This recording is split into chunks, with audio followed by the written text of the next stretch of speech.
Good morning, students. In the previous lectures, we had discussed about the phylum Protozoa and their general characteristic features. In the second lecture, we had discussed about the classification of Protozoa, and in this series, today's lecture will be on the economic importance of Protozoa.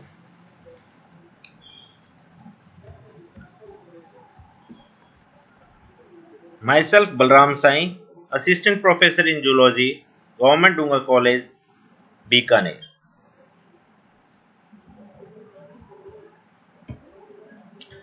Economic importance of Protozoa. The protozoa are the first animals because, as far as known, they comprise the first animals that have appeared in evolution. The protozoa comprise considerably diversified unicellular organisms which are found almost everywhere in water, in moist surface of soil, in air, and even within the bodies of other animals and plants. The protozoa were considered to be of little or no economic importance, but now it is believed that they are both useful and harmful to nature, human beings, etc. On the basis of various studies, it has been concluded that useful species outnumber the harmful ones.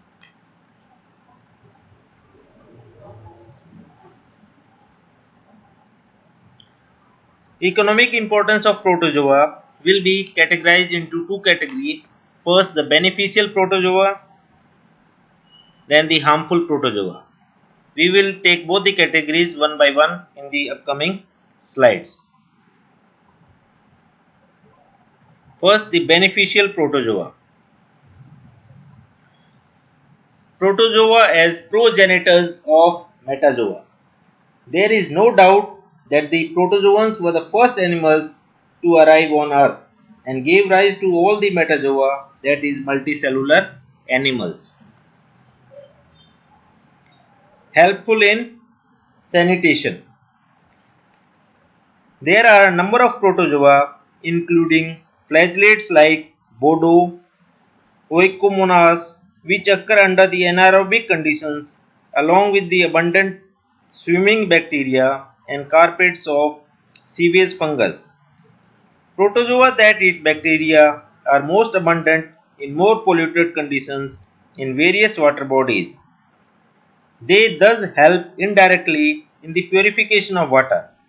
Protozoa occur abundantly and are of great importance in all the three processes of sewage treatment. The protozoa that are present in the deeper layers of the tank are facultative or obligate anaerobes, particularly species tolerant to S2S. These include ciliates like Saprodinium, Putrinium, etc. Flagellates like Trichomonas, Pleuromonas, etc. and amoeba like Euglypha, etc. In the percolating filter systems of sewage treatment plants, where it is intensively aerated, the most abundant group in the ciliata. Some amoeba and a few flagellates may also be present. Thus, protozoa play an important role in sewage treatment and keeping water safe for drinking purpose. Third is the food. Protozoa are the greatest food producers. The Dinoflagellata, comprising a very large part of the plankton, are equally important food producers as the unicellular plants called diatoms. It has been estimated that 90% of all the organic food produced in the world today is produced by these two kinds of organisms. Dinoflagellates and diatoms have tremendous food production capacity. These photosynthetic organisms can produce 30 times as much food as the most efficient protein producing crop now grown by man.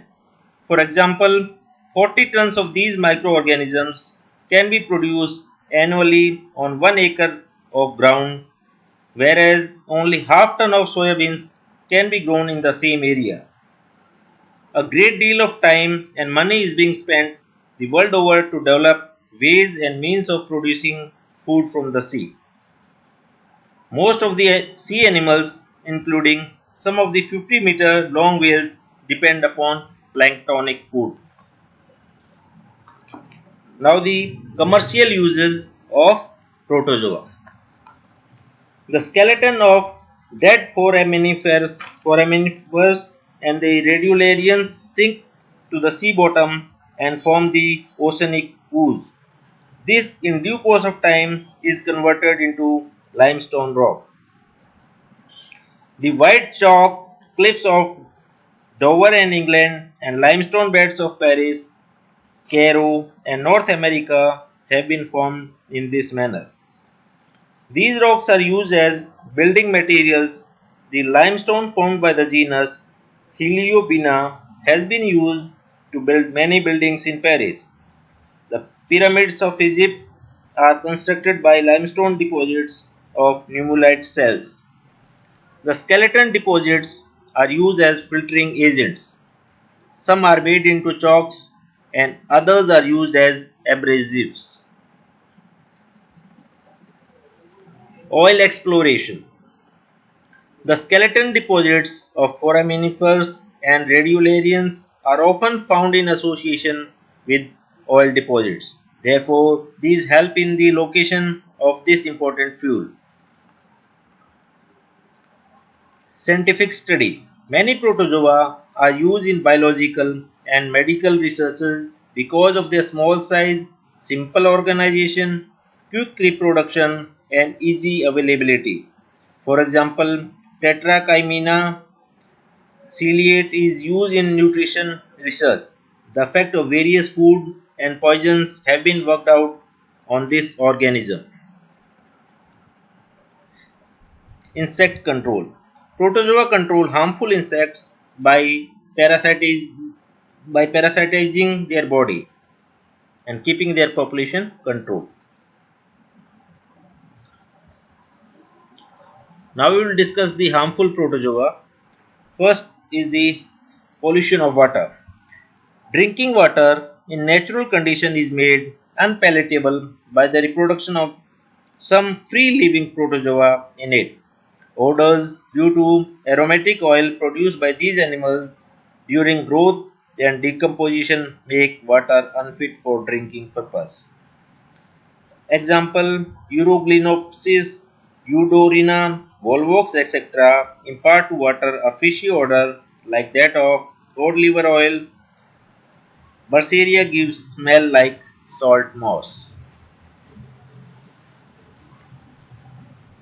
Second is the reduction of soil fertility. About 200 to 300 species of protozoa, including flagellates, amoeboid forms, and ciliates, inhabit the soil and feed on nitrogen-fixing bacteria. This decreases the production of nitrates and reduces the soil fertility. Destruction of food animals. Phosphorescent dinoflagellates like Nautilus, when present in large numbers, turn the ocean red. Thus, the water becomes foul and fishes perish. Due to toxic reactions, mollusks like clams, oysters, and mussels become unfit for human consumption. Next is the destruction of wooden articles. Some flagellates live in the intestine of termites and thus help them in the digestion of wood they feed. Thus, wood is eaten by termites. Without these flagellates, the termites would die or change their diet. Thus, if there would have been no such flagellates, there would have no destruction of buildings, furnitures, books, etc. Production of diseases. Several species of protozoa live as parasites in human body and cause diseases, some of which prove very serious and fatal. The list of produced by these protozoa is very much long. I would only give some examples like amoebic dysentery, pyorrhea, leucorrhea, African sleeping sickness, Kala Azar, etc. And a separate lecture will be delivered on the disease produced by the protozoa in the upcoming series. Thanks a lot for paying the attention. Keep home, keep safe.